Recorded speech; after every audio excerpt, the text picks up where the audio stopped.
This is not the video update I was planning for the Mustang. This is supposed to be the one where you see me ripping a bunch of burnouts and enjoying the glorious sound of the 351 under the hood. It nearly was just that, but let me back up and tell you about the progress from the last time we spoke to where the car is right now. And yes, it's running, and I've driven it.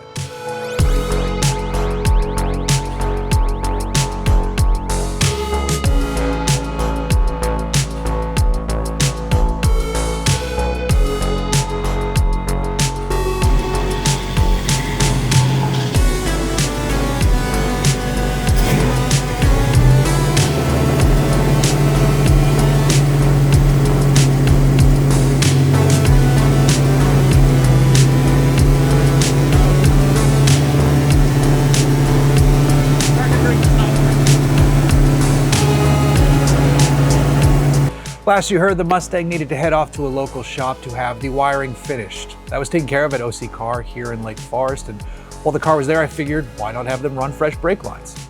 Once that was done, I had the car towed to my buddy Ken's house. That's because that's where the engine sat, waiting for its new home.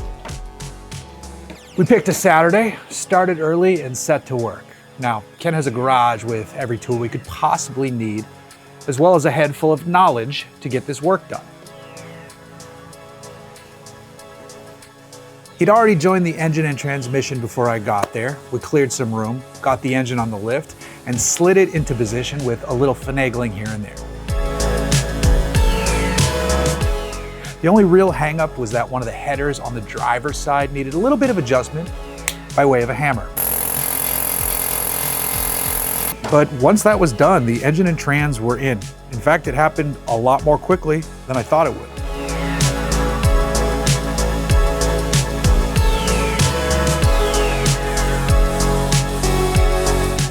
So Ken got to work connecting wires where they needed to go, while my buddy Derek and I started to connect all the exhaust bits.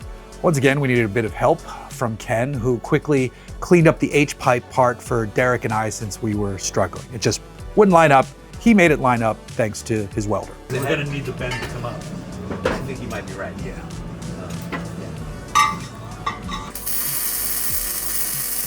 We took a break for lunch and to grab a battery, fluids, and some cheap exhaust tips. Once we got back, I got the wheels on the car, and yeah, I'm pretty damn happy that I went with the mini lights.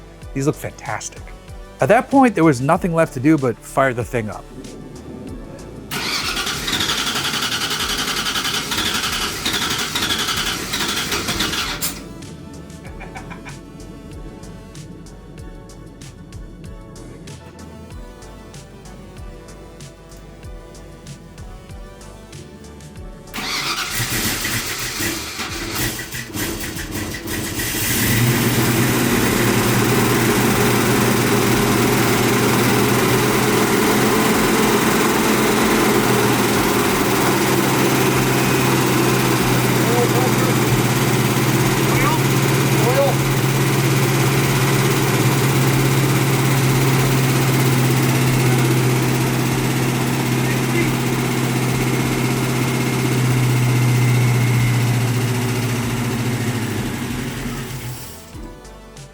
Didn't take long before the 351 roared to life, and it sounds awesome.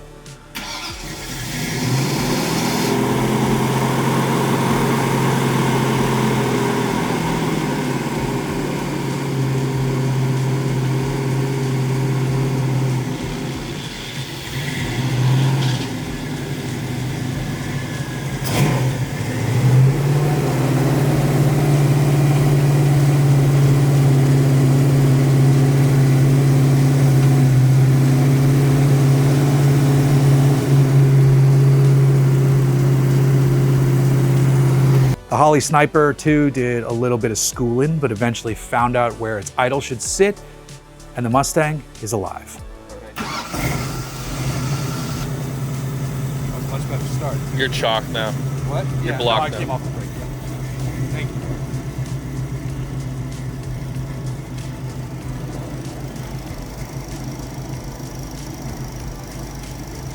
So I took it for a spin, but by that point it's dark, so I was cautious. The brakes felt super soft, the clutch was like an on-off switch, and the glass is so hazy that oncoming lights are blinding. But I drove it and it was awesome. I didn't feel comfortable driving the car home that night, so Ken said it was cool to keep it there for longer and he would check the brakes and the clutch anyway. The following week I went out to get the car to drive it home some 30 odd miles. Ken solved the brake issue, clutch already felt better, and he even installed one of the new 3-point belts I have for the car, which was nice of him to do. Additionally, he also wired up the KC driving lights in the nose. So yeah, Ken did a ton of work to get this thing over the finish line. For that, I'm supremely thankful. At first, the drive home was quiet but cautious. Eventually, I started to dip into the throttle a bit as it started to get more comfortable. At 2,500 RPM in 5th gear, it's cruising right at 75, which is perfect. Temp is rock solid, and so is the oil pressure.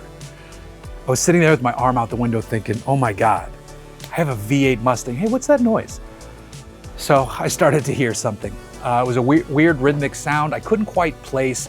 Temps look good, pressure still looked good. I thought maybe the drive shaft is making a weird noise, but let's continue on. Then it got a little bit worse. Then I thought it got better, and then all of a sudden it sounded terrible. The car kicked out of gear and shut off, and I quickly got over to the shoulder. I looked underneath, there was no fluid coming out of it, there's no metal on the ground. So whatever happened likely contained itself within the transmission. Most likely, I shredded the T5. I was 2/3 of the way home, and now I'm waiting for a tow truck.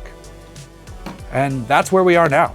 The car itself is sitting here, begging to go for a drive, but it simply cannot at the moment.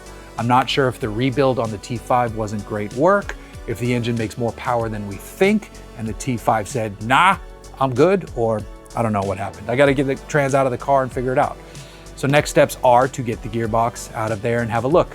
I've been chatting with some friends about possible gearbox solutions, but I have to see what my budget can handle. It hasn't been cheap getting the car to this point, believe it or not. But man, we're close. While I figure out the gearbox situation, I'll install the other 3 seat belts that I have for it. I'll try to clean up some other parts on the interior, get the audio system installed, because I can't wait to have, let me show you.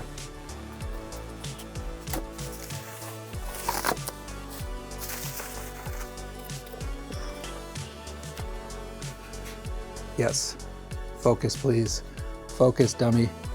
Yes.